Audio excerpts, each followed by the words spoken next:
All right, well, here we go. So we are not grading anything today. So that was the plan, no grading, just enjoying the victory. So that's awesome.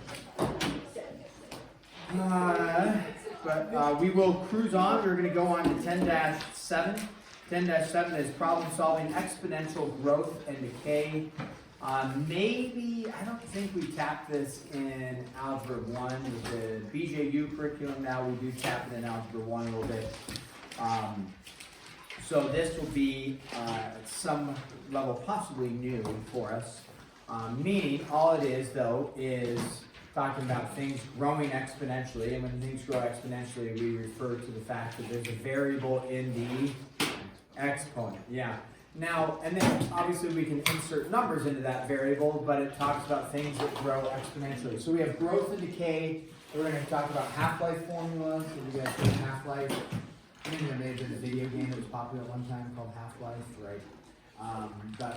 Then doubling formulas. You guys talk about that in science. Hopefully we talked about it in science. Bacteria that doubles every, 2 hours or something like that. Have you talked about that in science? Maybe? Okay. Well, we'll talk about it here. Things that double. So let's talk about, we're going to give you the formulas. And the formulas for this, 10.7, we're going to start with the growth formula. Now the growth formula, usually we are referring to some sort of financial thing, usually. Now I make sure compound interest formula A equals P. I want to use the same numbers they use. A equals P, okay. They have A is equal to P1 plus R over N to the NT. Okay, so that is your growth formula. They call it a compound interest formula. It can actually be used for other things, but typically this is going to be used for finances. Meaning, you're going to put in, $100 into an investment, and then you're going to get interest on that, then it's going to grow. Now, when we talk about investments and things like that, I think we've probably referred to this back in Algebra 1 because there were problems where it was like, Sally invests, $10,000 into two things, stocks and bonds, one at an interest rate. You remember those ones possibly? So if you think about just briefly, an investment simply means you're putting like money in, hoping to receive more money in the end, right? That's what an investment would be. Or you're investing in the kingdom, meaning we're gonna invest money in holidays, trip to Zambia, hopefully for kingdom purposes that we don't actually get a financial return. There's some sort of eternal purpose, right? So you can invest that way too. But financial investment for monetary return would be the bank as an example. If you put money in the bank, there's a bank account. Okay, a handful of people, most of us do. So you put money in the bank account. Does anybody look at your bank statement? Ish. Do you ever see interest or dividend or something, and it's like 2 cents or something like that? Do you ever see that? Like they give you 2 cents or whatever they give you. Usually it's really small. So the idea though is that you will give money to the bank, and then the bank will hold your money safely, but then they also will use your money. Do you know what they use your money for? Lending it to other people. Why do people borrow money? Need it for purchases. Need it for a purchase. What kind of purchases do people usually borrow money for? There's usually two main ones that we think of. Houses and cars, right? Vehicles. What else, Elena? I said car. Yeah, car. So usually people borrow money from a bank. Typically it's for a car loan or a house loan. Now there's other loans that you can borrow money for. So they'll give you, whatever, make up the number, 1% interest, means a little bit of bonus money for putting the money in the bank, and then they will lend the money out at 8% interest. So that means they're gaining 7% interest in there, right? So do banks make a lot of money? If you're ever wondering, just drive around Missoula, how many banks do you see that are really shabby looking and broken down and falling apart?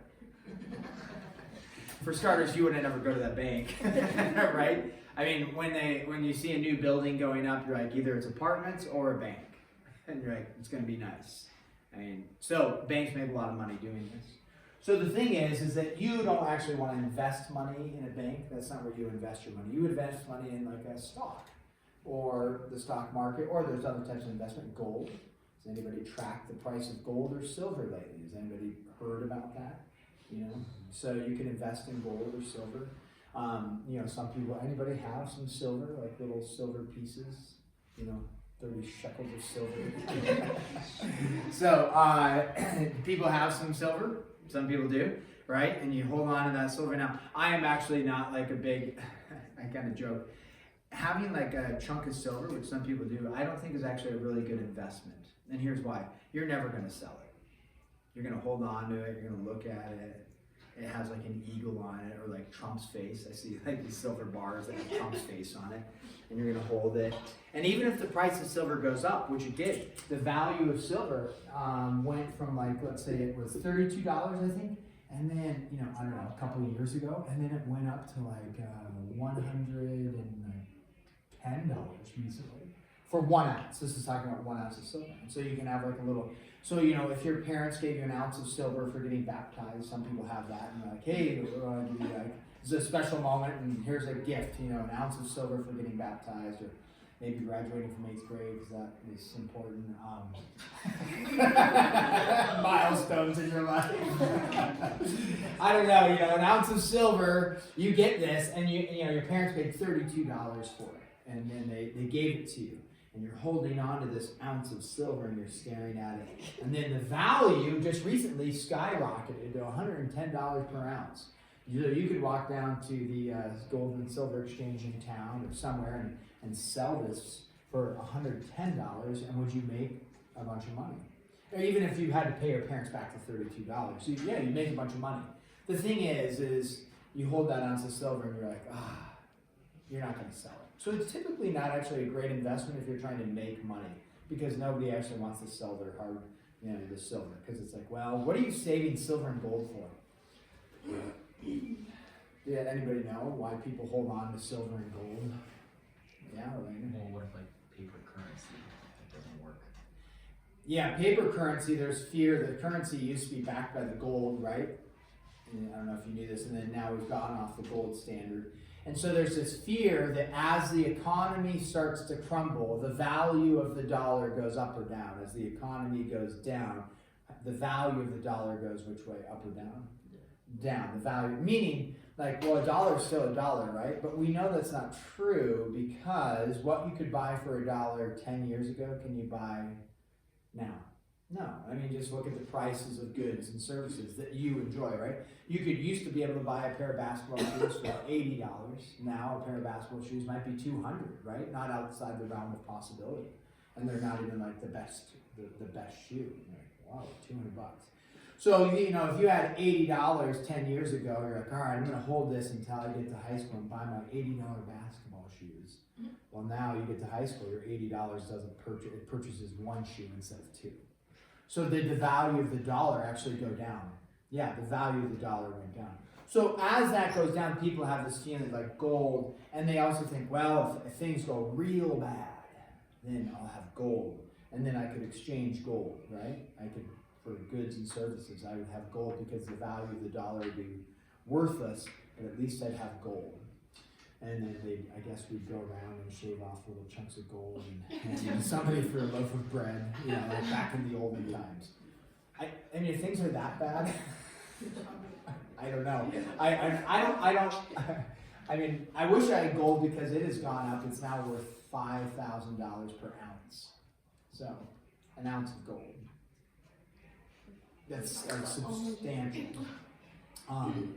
You know, so several years, I guess probably, I don't know how many years ago, but we could look at the track record, you know, it was like $1,500 for an ounce of gold. And then now it's just gone up because there's a lot of fear in the economy and people are worried. And okay, so again though, if you had a chunk of gold and it's now worth $5,000, you're not going to go sell it. You're going to hold it for when things go real bad. And then you're going to die. And you're going to pass to your grandkids or your kid. And then the kid's going to hold on to that until it gets real bad. They're going to pass it on. I mean, it's never going to get exchanged until actually things go really bad. And then, you know, the rapture is going to occur and either we'll be going through or you know, tribulation and, you know, So, and it just depends on your perspective. I'm not saying buying silver is bad. I mean, it would have been a great idea. The problem is, if you were to buy silver, my recommendation, not that I'm a financial advisor, would be buy 10 ounces of silver, wait for it to go up fully knowing that you're going to sell 3 of them when it goes to the price that you want. Get ready to sell some to actually like utilize that value. So if you're like, oh nice, my silver's worth $110, irrelevant unless you're ready to sell. But if you're never going to sell, like I have a silver dollar that somebody gave me 5 years ago, and they gave it to me. I could go sell that silver dollar for probably $110. I didn't, and now guess what? Silver, went back down. Now I think it's trading at about $70 per ounce. So, but again, an investment is only worth something if you're going to sell it, if you will. So that's something like silver you could do. You could buy some silver, or you can buy like a share of a company, the stock market. And so like a popular stock that people like or think about a company is Tesla, right? You guys are aware, you've heard of Tesla, right? And so whether you like the company or not, it doesn't matter. It's just people like Tesla. So if you bought some Tesla or Amazon or these companies, they when they go public, they offer pieces of their company. And so you can buy a little piece of the company. You can buy, they're called shares of the company. So you could buy 1 share of Tesla. You could buy, 10 shares of Tesla. You could buy, so Microsoft, have you heard of Microsoft? Microsoft Word and things like that. So Microsoft, you could buy 1 share of Microsoft. I just saw it the other day because I was like, oh, maybe I should buy a share of Microsoft. And Microsoft is trading at $400 per share right now. So for 1 little piece of the company, it costs $400. And you would buy this expecting Microsoft to like do well and the value to go up, right? And so as the value of the company goes up, the price would go up. But so I was looking at, maybe I should buy 1 share of Microsoft. Well, and then I was looking online and reading some stuff, and I just saw like some company bought like 554,000 shares of Microsoft. 554,000 shares. It's like, what? Yeah, Landers pulling out the calculator, like, whoa, how much is that? And here I am, maybe I'll buy 1. So, how much is it, Orlando? Count the zeros. So, $2,216,000. Yeah, $2 million. And that, like these companies are doing that, buying big chunks of this stuff. So, in Tesla, so right now, you could buy some Tesla at $13 right now per share. Now, the value of the stock goes up and down based off of actually people thinking that it's worth something or not worth something. So even if the company is really, really good, the stock price may go down. And you're like, why? Well, people may not want to buy it. Because if you hold a piece of silver, let's say, and the world tells you it's worth $110, you actually have to realize that profit. You have to go out and find somebody to buy the silver, right? So if you walked all around Missoula and you're like, will you buy it for $110? And everybody said no. Okay, you're like, well, if they won't buy it for $110, but I really want the money, what would you do to the price? If nobody will buy it, what do you do to the price? Reduce it, right? So then you're like, how about $105? And you go around and nobody buys it for $105, is the value of it actually $110 if nobody will buy it for $110? No. So you would say, okay, I'm not going to do that. And so it goes to the point where finally somebody agrees that they'll buy it from you. And then you say, oh, okay, for $70. And you make that exchange at 70. So if nobody's interested in buying, what happens to the price of something? If nobody wants to buy, what happens to the price? It goes down. I mean, prime example is, maybe you've been observing, some people have, because they really want the Skittles. Has anybody been observing the price of the Skittles? It started at 5, and then it was crossed off, went to 4, got crossed off, and then now the bloodbath it's just 3. It's like, so what happened? Because nobody wants to pay $5 for the price. I mean, yet. So, this isn't my endeavor. This is somebody else's endeavor to sell Skittles at $3. So, at some point, will somebody maybe pay $3? Sure. But if they don't, and somebody really wants the money for this, what will they do to the price if they're the one selling? Reduce it. $2.50. $2, right? And then eventually somebody that really wants the Skittles is like, that's my price point. I've been waiting. I really want those, and it's worth it to me. And so and so that's where the general idea. So even like a company like Tesla, they're actually not making money. They actually don't make very much money. This is way overvalued, way too much for the value of the company. So it's like the value of the Skittles. Nobody would pay $100 for those. It's like, well, that's way overvalued, right? But if everybody wants freeze-dried Skittles for some reason and they think they're really cool, the price is going to go up, right? If there's a scarcity, they're going to go up. So with this, the value of Tesla, so Tesla actually isn't setting the price. The company isn't of the stock. It's the people exchanging the price. And so somebody says, well, I think Tesla's really cool. I think Elon Musk is cool. And what's Elon Musk's next company? Anybody pay attention to that? SpaceX, right? And who knows what it's going to do? Send people to the moon maybe or something. And do people think that's cool? I mean, I think it's pretty cool. You might have rockets launching people into outer space or whatever it might be. It's like, well, that's cool. What other things is Elon Musk doing that people think is cool? Whether you do or not, people in general think is cool. Society is. He's building, not rockets, but building robots. Anybody paying attention to this? Robots? Yeah, so there's people largely think that robots will end up taking over large parts of the services, goods and services, or not goods and services, but services that people perform. So you no longer have a janitor, you have a robot. It goes around and vacuums and takes out the trash and does everything. Think about that. Now, if you think about that, there could be some value in that because you only have to buy the robot once, right? And then is the robot going to show up on time? Yeah. Is the robot going to have sick days?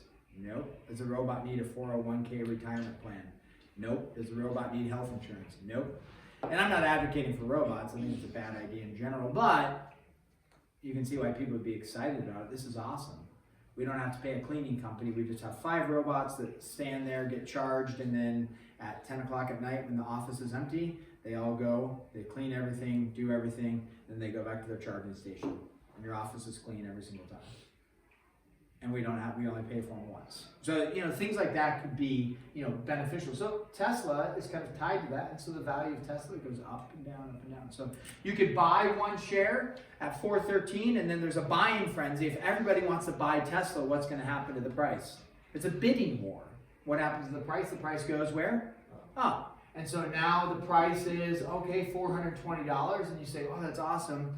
I want to sell because I want my $7 back out. And so you sell, and then you get your $7 profit, and then you could wait for the price to go back down if you want, or you could find another company that you think is better to invest in or whatever. Maybe you think Microsoft is worth buying some Microsoft. So that's the general idea of growth, or potentially decay, but hopefully the idea in the stock market, you're finding companies or whatever that are going to grow.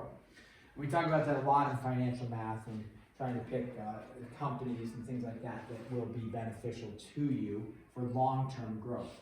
So with that, the idea though is that if you were to invest in a company like Tesla, the goal is not that it goes to 420 and down to 413 and then you're stuck here for 10 years at 413, right? Did the money grow then? No.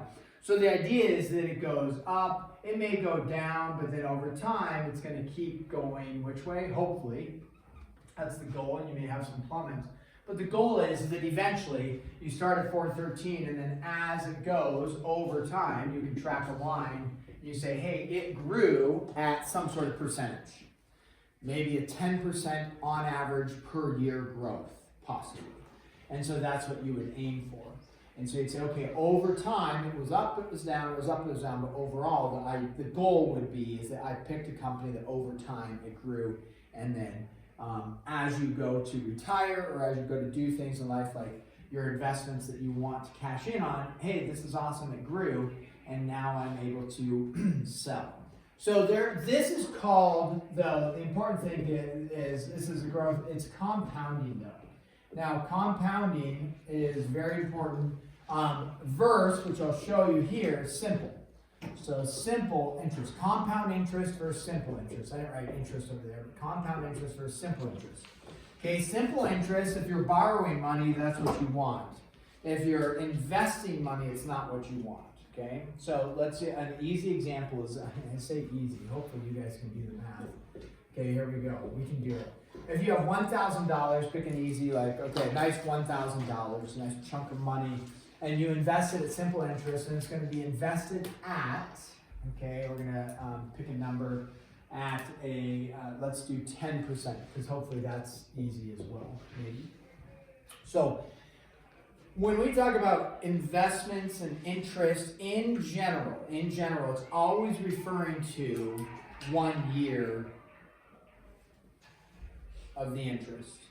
So if you say, I'm going to put $1,000 in some sort of investment, the bank won't offer you 10%, but maybe a Tesla over time, it says over time it gains 10% per year on average. So whatever the investment is, 10% return. That's a good return, just as a heads up. That's like, wow, that's really nice. Anybody know what your bank's interest rate is? Okay, you should go look it up. It's like probably like 0.15%. And then you move the decimal place. So 0.15% is no bueno for making money. So 10%, that would be great if you could do 10%. So $1,000 at 10%. And it's always per year. It's not like 10% per month, or 10% per 6 months. It's 10% per year. Every time you see something advertised, they're talking about per year. So after 1 year, okay, how much interest, not how much do you have total, but how much interest would you have after 1 year? It should be easy math. You could use a calculator, but you really don't need it. How much? $100 after 1 year, okay? So simple interest is this. So you get $100 in interest, okay, check, that's a good thing, right? You're pumped about that. And then you take your $1,000, you do it at 10% again, and after 2 years, simple interest is you just take your original $1,000, you get another $100. After 3 years, so then we're gonna add those together. After 3 years, you get another $100, and the third year, it's just $100, $100, $100, $100 every time. And so if you said, well, in the 10th year, how much interest would I be earning? You would say, okay, I have $100, right? And you would say, well, how much money do I have total now, right? So if you're looking at $100 per year for 10 years, right, of interest, that's a total of, right, 100, 100, 100 for 10 years, make our math easy. How much interest that I have, the interest earned would be equal to $1,000. And then your total would be, you take your original 1,000 plus your, plus your original 1,000 plus your interest 1,000, and you have a total of $2,000, okay? So that's simple interest. You get the same amount of money every single year, okay? Compounding interest means it builds. You get interest upon your interest upon your interest. So in a compounding, okay, which we will use the formula in a second, but the compounding is this, and this is important to make a note of. Compounding interest, you would have, okay, we'll do the same number, $1,000 at 10% interest, okay? So after 1 year, okay, after 1 year, your interest still would be $100, right? Because you did $100 or $1,000 at 10% interest. After 1 year, it's $100. Now, for compounding, they don't just take your original 100 and tack it on, do another 10%. What they do is they take and they say, now for year 2, okay, in the second year, you now have $1,100 at 10%. So after your second year, how much, we were doing just how much interest you had. So how much interest would you have? 10% of 1,100, making our math slightly harder. How much interest do you have? I'm just talking about the interest. How much is it going to be? 110? Did you say 110? Yeah, so now you have $110 in the second year. Is $110 of interest in the second year better than $100 in the second year? You bet. Not massive, but it's better, right? So then, now, for the next year, you no longer have $1,100 to invest. You take this and this, and you have $1,210 $10 because you take your original amount that you had plus the amount you gained, and now at 10%, now in the third year, right, how much do you have of interest? Again, just back to how much do you have in interest? You would have how much gained in interest?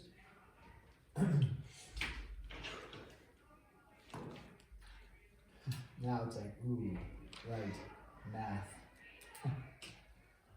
121. Yeah, don't strain your brain too much. $121. Now is 121 getting a lot better than 100? Yeah, you bet, right? Now you're getting an extra 21. Now, we could keep doing this longhand. Would that take a little bit to keep doing compounding longhand like we're doing? You bet. Was this difficult to do longhand? No, because if I said 50 years, you go 50 times 100, and now you know how much you have. Easy. If I said 17 years, 17 times 100, that's how much you have, right? And so if we did, let's say we did do 50 years, we say, okay, after 50 years, okay, in the 50th year, you're still getting $100. So you would say, okay, 50 times 100 gives you how much? 5,000, right? Plus your original 1,000 gives you a total of how much money? $6,000, okay? So you had, if that's at simple interest. So we're like, okay, we get $6,000 after 50 years. I put 1,000 and end up with 6,000. You know, it's better than nothing, right? It's better than nothing. So we look at that because when we see like year 1, there's no difference. Year 2, there's a $10 difference. Year 3, there's a $21 difference. This is what we call growing exponentially. This isn't growing exponentially. It's actually just growing linearly. Linearly? Linearly? I don't know what it is. Every $1,000 is going up. Every 1 year it rises 100. So it's like up 100 over 1 year, up 100 over 1 year. It's just a linear growth like that. Linear growth with investments, not good. Compounding growth with investments, here's your 1,000. It starts off, you only gain $10 extra. The next year you only gain $20 extra. But what is the equation going to do? It's going to start growing substantially. Then this is your gap. Your gap is way more than here. This is your simple interest. This is your compounding interest. So now we say, well, that would take forever to do that. Well, hey, we've got a nice formula. Here's what we're going to do with the formula. Okay, A stands for the amount of money you have at the end of whatever time period you want. Okay, so that's what A is. P stands for your principal amount. Principal is the initial amount of money. So if you're borrowing money from a bank for a house and you borrow $300,000, let's say, for a house, that's called the principal as well. So it could also be when you're borrowing versus investing. The principal is just your initial amount of money. So we use, for our example, $1,000, okay? 1, okay, actually stands for 100% of your initial value. Because in the end, I was just saying, hey, how much are you getting from interest? 100, 110, right? 121. But how much do you actually have total is you have 100% of your initial value, that's what the 1 would be, plus some sort of growth. And that's what this stands for, is how much it's growing by. R is your interest rate, always in decimal form. So we'll say 0.1 for our example. N is actually the number of times compounded in a year, and I'll briefly talk about that. So in this case, for this example, I was just using it's compounded once a year. So at the end of the year, you get 10%. Then at the end of the year, you get 10%. However, if you track your bank statements, your bank statement comes out every, you guys know how often you get a bank statement? Maybe you don't know, every month. It's like every month you'd get a bank statement. What they're actually doing is they're giving you a little bit of interest, actually daily typically, and you're like, wow, interest daily, that'd be phenomenal. 10% interest daily? That would be, you know, do the quick math, 3,650% interest. Okay, that is not what happens. So let's use an easy number. Let's say you're getting 12% interest and you're getting it monthly. So they advertise you get 12% interest, you're getting it monthly. Well, what they don't do is they don't give you 12% at the end of January, 12% at the end of February, 12% at the end of March. They don't do that. What they do is they give you 12% divided by 12 months. Every month, how much do you get? 1%. However, that's actually to your benefit because every single month you get 1% and then it gets to compound on itself. And then in the end, you actually have a little bit more than a 12% per year return if you're getting it compounded monthly. So typically these things are compounded monthly, daily, or there's formulas that actually compound it continuously, which you're like, whoa, continuously? It sounds like the infinite money loop, but it's not. But it is beneficial. So right now, we're just going to use 1 for n, n being the number of times compounded in a year. So if you just saw this, hey, you have $1,000 at 10%, and that's all they say, you're going to assume that it's just compounded once a year. You get 10% at the end of every year, okay?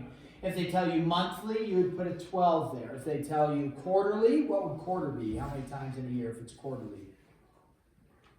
4, right? Semi-annually or biannually, that would be 2, right?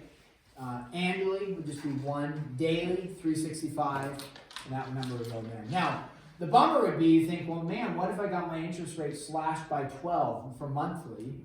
Well, guess what? It gets taken to a much larger exponent because you're going to multiply the exponent by that number.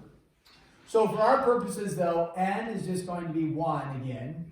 Okay, that stands for the number of times compounded in a year. And then t stands for the number of years, always in years. Now, let's say they said, hey, you're doing this for a half a year.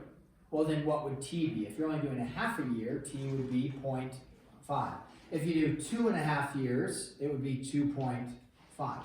Typically, we just look at it in terms of like 10 years, 20 years, 30 years, whatever. So keep in mind, let's just do the 10 years right here. So 10 years, we knew we would have how much, guys? 2,000, right? Doing simple interest. So now you all have your calculator out, and we're doing this to the 10th power. So you're going to go 1,000 times this to the 10th. Now you can simplify that so it's, you can just say 1.1 to the 10th power like that. And this now is like we're working on these problems yesterday with your calculator and doing some of the math. And so you have your calculator. And if you don't have your calculator, that's okay. You're still living in the glory of the championship game yesterday. Good job. Everybody is. We're basking in the glory. So if anybody says something like championship. Yep.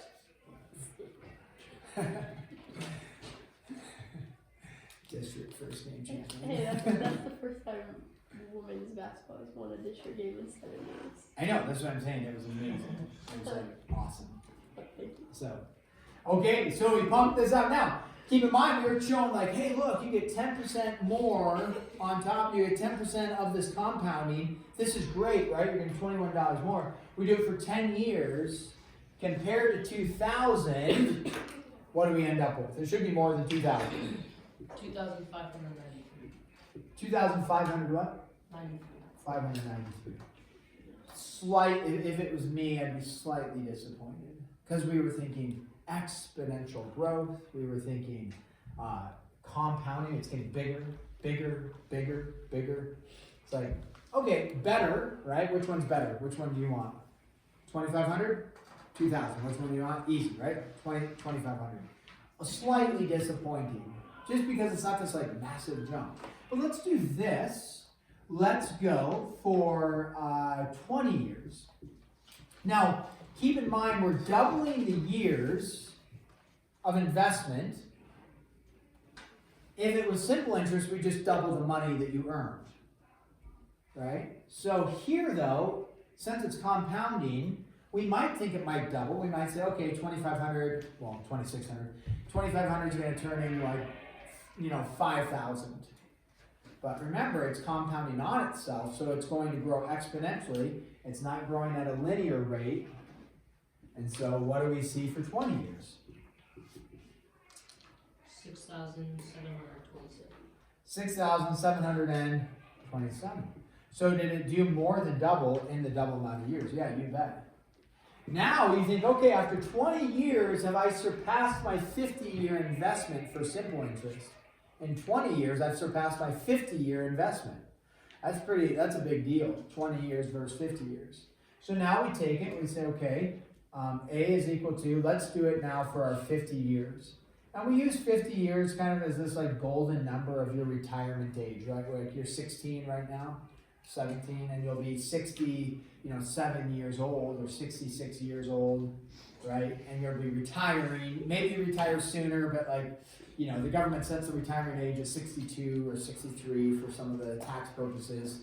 So, and depends on what job you have and everything, but a general retirement age, you're 65. Okay. Well, what does this turn into? Remember, after 50 years, you would have had 6,000. What does this turn into? Are you sure? Yeah. Pretty sure. 117,309. Is that substantially different than 6,000? Massively. Now, let's say you're like, well, I don't trust the banks. I don't trust the Teslas. I mean, maybe you don't trust Tesla. Let's say though, you're like, I'm gonna store, I trust the banks. I'm gonna store it in the bank at let's even just give you 0.25% interest. 0.25% interest would be 0.0025, right? To the 50th. Do that real quick for me. 1 point, because if your bank interest rate is probably 0.25. Now there are some like high yield savings accounts at 3.5%. That's fine. But like the general bank account interest, just in general, is 0.25%. So now you're going to go 1 plus 0.0025, still compounded annually, to the 50th power.